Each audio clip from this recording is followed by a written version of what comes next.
Hello kakabsat, good morning. Kumusta ang lahat? Welcome to my YouTube channel. Flex ko lang yung mga tanim ng kuya ko dito sa harap ng bahay. Dami niyang talong.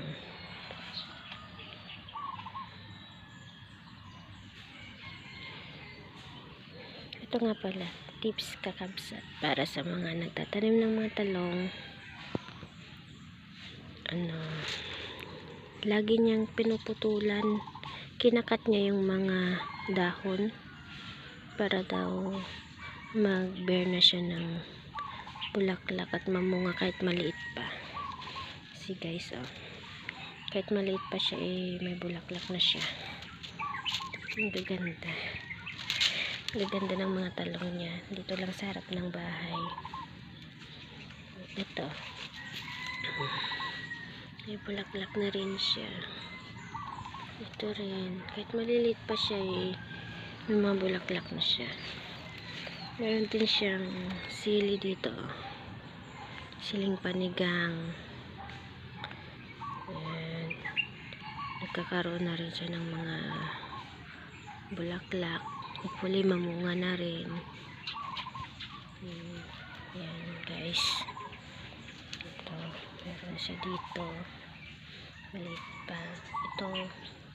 Naputol ko nung nag-awalis ako. May bulaklak na sana at bunga ngayon. Naputol lang. Ayan guys. Dami. Paikot yan. Ito bahay namin.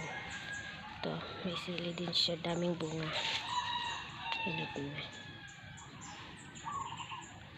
Ito. May kamatis din siya. Marami na siyang nakuhang bunga. Ayan.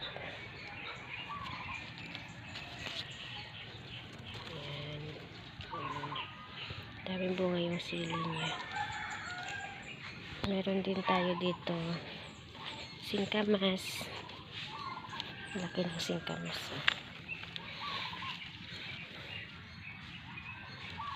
Ayan. Laki ng singkamas nito. Pag namunga to masarap. Asiman. Nilagay dito sa may kawayan. Ayan guys. Ito harap ng bahay namin. Dito sa may probinsya sa Ilocos. Nandito ako ngayon sa Ilocos.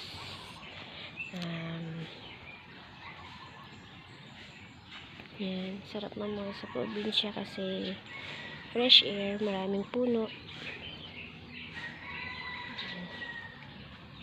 Ito guys, pag namunga to, laking ginhawa. May bunga, may ulam. Thank you guys. Thank you for watching. Bye bye.